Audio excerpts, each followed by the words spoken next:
Hey guys, welcome back. So I'm shooting this back to back with my Man of Steel review just to kind of get it all done and out of the way. And there's actually an interesting story that goes along with this one. Today we're looking at Birds of Prey, or I'll actually look at it. I guess I could look here. Fantabulous Emancipation of one Harley Quinn.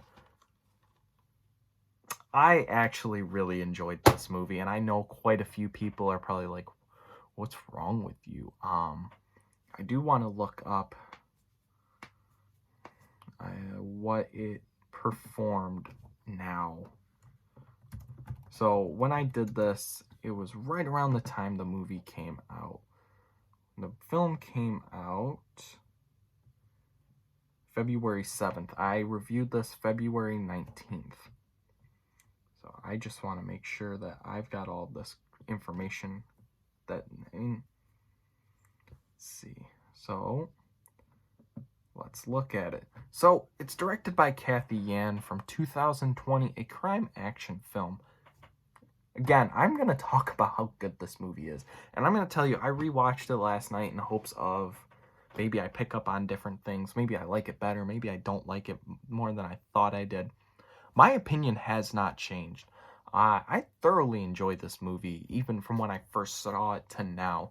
And it's been, I don't even know, 3-4 months now. Time just goes. It stars the ever fantastic Margot Robbie, who also was a producer on this, as Harley Quinn, Journey Smollett Bell as Black Canary, Mary Elizabeth Winstead as Huntress, Ewan McGregor, who actually we had seen at the time I did this, we had just seen him the day before when I talked about Dr. Sleep. And if you follow my Instagram, you will have seen him in, of course, Star Wars. Obviously, he is my ever favorite character, Obi-Wan Kenobi.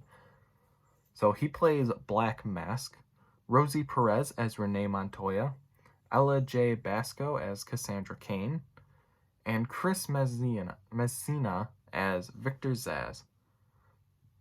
Alright, so on Rotten Tomatoes, it has a 78%.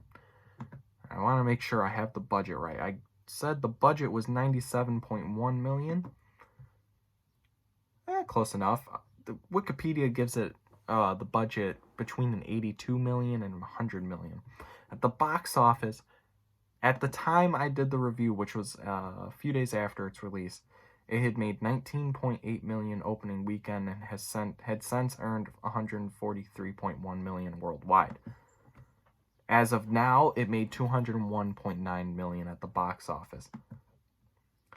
So it did double its budget eventually, but of course, considering the fact that theaters kind of shut down, it didn't do as well as it probably could have, and I hope they don't ever hold that against this. And I think the 78% on Rotten Tomatoes is pretty earned.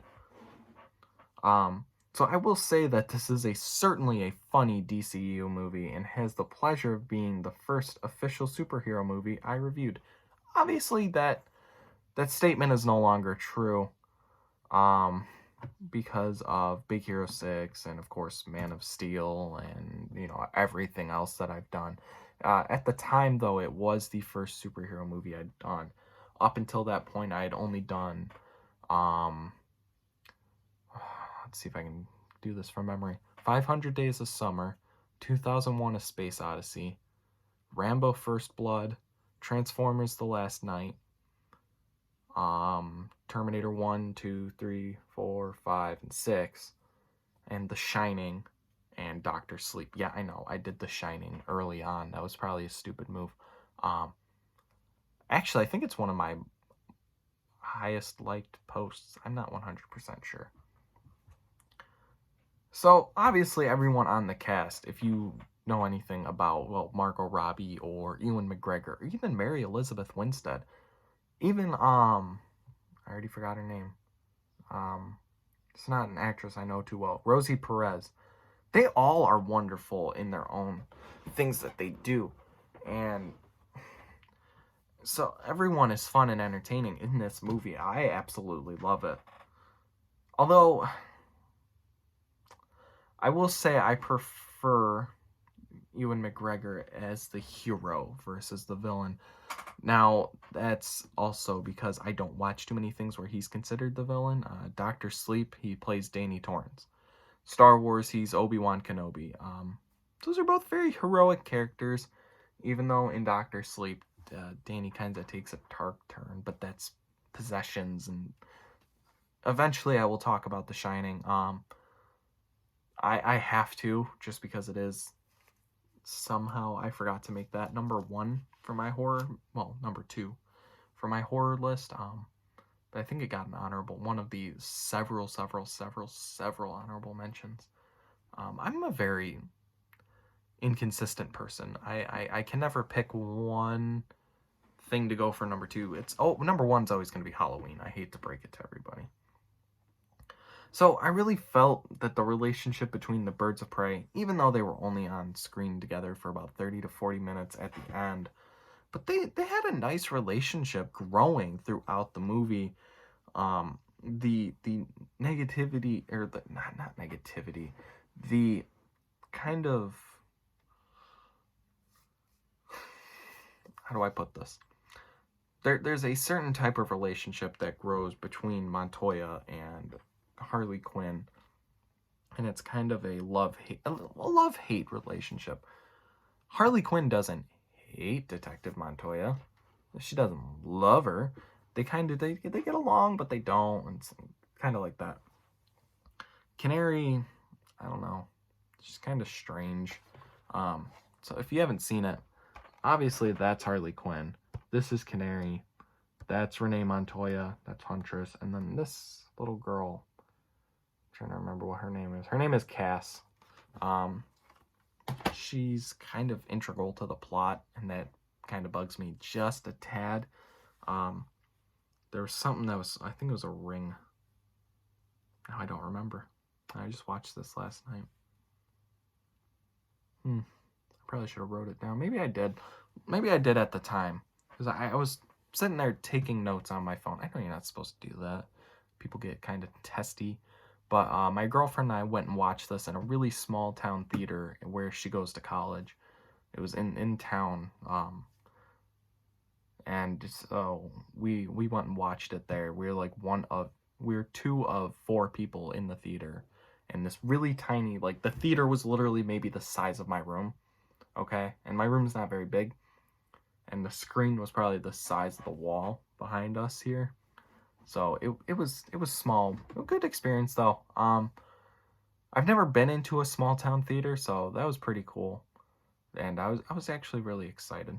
And we went to dinner afterwards, and she was like, "What are you doing?" I'm like, "Taking notes." She's like, "You did that during the video or the movie?" I'm like, "Yeah, but I thought of more stuff." So the plot is great, and of course I put this in here.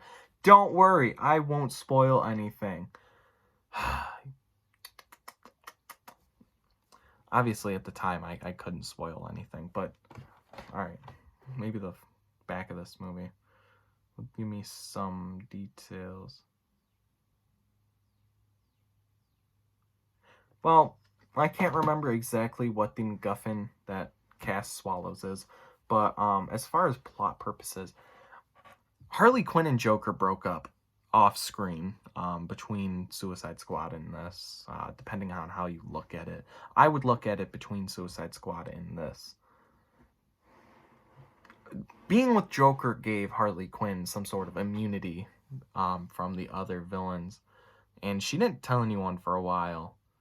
She got drunk, as most people do, and drove a giant gas tanker into Ace Chemicals, blowing it up, throwing her J necklace out the window. This then sends a message to Gotham City that Joker and Harley Quinn broke up. Now she's being attacked because she no longer has immunity. She's pissed off a lot of people. As she said, I have made I have made enemies with a lot of people. Well, that's kind of your fault, lady, but hey, who am I to judge? So, the whole plot is pretty much everyone trying to kill Harley Quinn, because she literally, this movie is inception of the idea that she has pissed off a lot of people. And I like that. I think it's a nice little touch. And you know, I know a lot of people are just kind of like, there are a few people who didn't like this because of that. So yeah, she gets drunk at the nightclub owned by Roman Sionis, or Black Mask / Ewan McGregor. And one of the people she pisses off is Roman's driver. She jumps from one side of the room to the other onto his knees and shatters them, breaking both of his legs. Oh my god, it was so funny. I laugh at that moment more than most people do, probably. I don't know what it is. I just the image of her jumping onto his knees, watching them just it's like, that looks painful. It's just so funny. I found it. So Cass steals a diamond from Victor Zsasz and swallows it after she is arrested. That's what it is. I knew I'd find it eventually. So the whole plot is Victor and Roman trying to get the diamond back from her. And basically, if they gotta cut up a kid, they gotta cut up a kid. So the movie, that actually flows really well too. It does not drag. It doesn't slow down. Picks a nice steady pace and it goes by it. My issue with it is that the ending is very anticlimactic. So this will be your spoiler warning. If you don't want to know anything, just kind of go watch it and then come back. So at the end of the movie, they finally catch up to Cass. It's just Roman left, and he's trying to get the diamond. Harley shoots him in the back of the head, killing him. I won't say I was mad, disappointed, but blown away by the effect. Oh my god. Now, of course, it was probably CG. It still looks very CG, but holy crap, she shot him in the back of the head, blowing the back of his head and the front of his head. Oh, well, not the front, because it would have killed Cassandra, but it's just like, he falls over and dies. I was like, what the fuck just happened? I was blown away. I was upset because I'm like, that was anticlimactic. But even that effect, I was like, whoa, what just happened? So the effects were great, and like I said, that effect was beautiful. Some of them seem practical. I'm not gonna say that the jumping on that poor man's legs was practical. That was clearly CG, because that man would never recover from that. But the ones that were practical, that you could almost tell, I'm thinking of that headshot at the end there. It worked. And they seemed good. It was all really good. As far as the music, wasn't anything spectacular, but it worked as well. There was the One Is a Loneliest Number that you could ever be or do, something like that. That song, you know the song that I'm talking about, even if I can't think of the title right now. So it was just kind of like, it's not great. It's kind of stereotypical, but it's still good. So if you went and watched the movie and came back, you're probably looking at me like, yeah, that was kind of anticlimactic, or you thought something else. Here are my thoughts. I'm giving it a 9 out of 10. Obviously, the anticlimactic ending, that it kind of upset me, but I mean, it is what it is. Like I said for Man of Steel, I'm not the creator of the film, so I don't know. I've never made a video. I shouldn't say I've never made a video. Obviously, I have. I've never made a movie in my life. Obviously. If I could, that'd be awesome. Maybe I could make the next Jaws. No, I can't. But that anticlimactic ending just drags it down just a bit. But I do think this is must watch, not only if you like where the DCU is headed and the meaning behind that. After Justice League came out, it feels like they kind of reevaluated their process. There were more jokes put into Justice League because of Joss Whedon, and then that kind of comedic charm boils over into Aquaman and Shazam in this movie. I like that. It gives it the MCU feel, and it feels like they're finally getting somewhere. And, you know, obviously, the issues with the DCU was, you know, nothing, the movies weren't all that great. I think this is wonderful. I really dig where this is going. And to compare it to the beginning, which is Man of Steel, to where we are now, which is Birds of Prey, it's really good.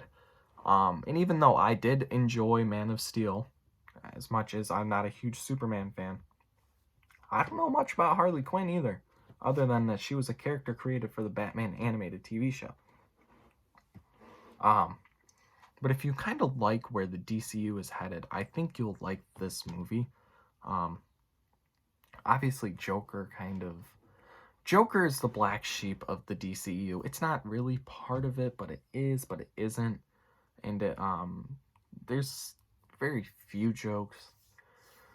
Another one I did a review for that I gotta, it's on, so the way I was doing reviews for the longest time was I would sit down and watch the movie and take a note on everything that happened. And then I finally went to a theater and watched a movie, which was this one. It's the first one I've ever reviewed from a theater. Well, after that, I kind of got lazy and stopped doing scripts around the time that I did. This one, let's say, is for G.I. Joe Rise of Cobra. Yeah, around Joker is when I stopped doing, like, play-by-plays of every movie. Oop, I went too far. Back down to Birds of Prey. There we go. So, this document that I'm looking at right now is 109 pages long. Now the ones that I work out of, I get up to like 30 pages. I'm like, that's enough, you know. And I'm not saying that's 30 pages of one review. That's 30 pages, about, excuse me, a page per review. Usually it's about a paragraph.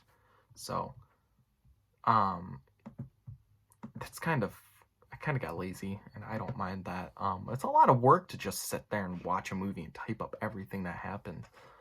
And eventually, once I get better at reviewing movies, and I get better at editing and can edit in clips from the film, that's when I'll go back and do those movies. So that's like The Shining, The Terminators, the Doctor Sleep.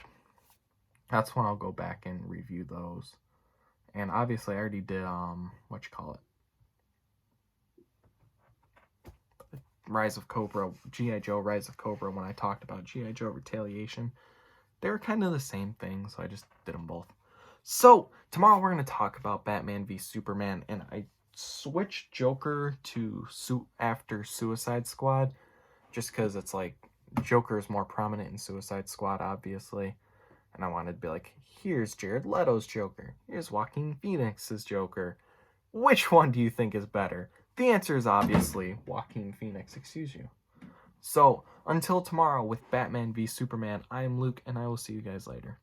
Hey, I hope you guys enjoyed what you just watched. If you're interested in more of my videos, make sure you subscribe and hit that bell icon to get notifications every time I upload a video. And also, if you could, just leave a like down below, and maybe even consider commenting, telling me things I did good, things I did bad.